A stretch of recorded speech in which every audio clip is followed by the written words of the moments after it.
to make a living doing what I loved, to engage in work that was, first and foremost, fun. Somehow I succeeded in doing just that and managed to make a good living doing what I enjoyed in spite of the challenges that have come my way. The skills I acquired along the road have served as a solid foundation for my success, which I mainly attribute to collaborating with and learning from amazingly gifted people, some of whom have been my partners. Those who grew up in Toronto during the 70s will most likely have heard of my first partner, Gary Topp. If not, they will surely be familiar with some of the enterprises that Gary and I initiated during that decade. We ran the original 99-cent Roxy Repertory movie theater that showcased underground films and offered movie marathons. Through our live music venues, the New Yorker Theatre and the Horseshoe Tavern, we introduced Toronto to new wave and punk rock music. In the 80s, I switched my attention to television production, conceiving and producing numerous television specials, including the cult hit The All Night Show, Canada's first live all-night TV show. Mark Breslin was, and still is, a movie buff, and he would come to the Roxy and the New Yorker on a regular basis. We became friends, and when he opened up the first Yuk Yuk's Club in Toronto, he asked me to go over and see what he was doing. Today, Mark and I run Yuk Yuk's 17 comedy clubs across Canada, as well as Funny Business Talent Agency, in the intriguing world of stand-up comedy. When I first started working with Mark back in 1978-79, I managed the second Yuk Yuk's Club. Then I left to pursue other things. I came back around 1985 as Vice President of Marketing, and did that for 2 years, and over time became Mark's partner. That was over 25 years ago. I'm practical, and Mark is elliptical and theoretical.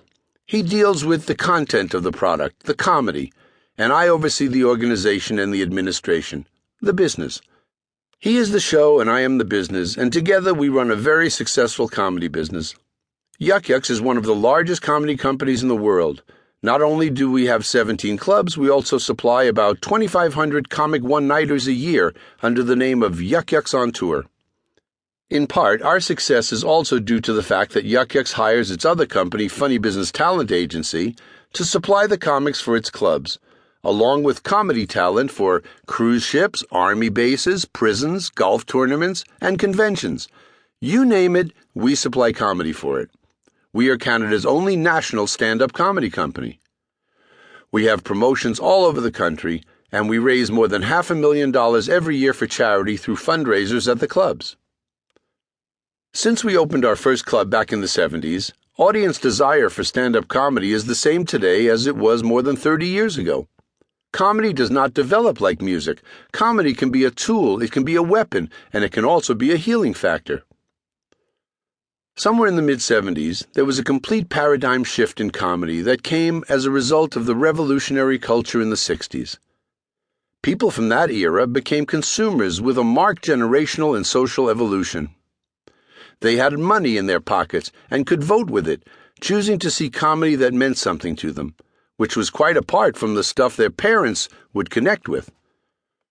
Everything that has happened in comedy since then, surreal humor, blue humor, drug use, the uncensored and the personal language of the people on the street, has been a consequence of this.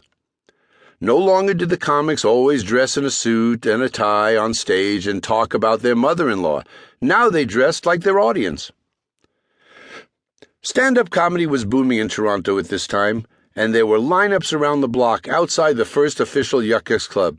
People wore furs and limos pulled up out front. The new big thing was to go to a live comedy club.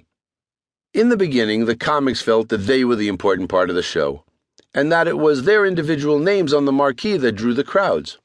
Each one thought that they were a star, and they banded together and went to Mark with this. So Mark went to a cemetery in Toronto and took the names at random off the gravestones. He then put those names up on the club marquee. This week, Henry Minsky. And the club sold out.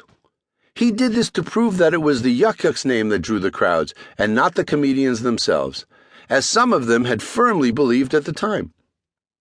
Everything we did was an instant runaway success. Yuk Yuk's became hot, really hot, very quickly. Everyone wanted in.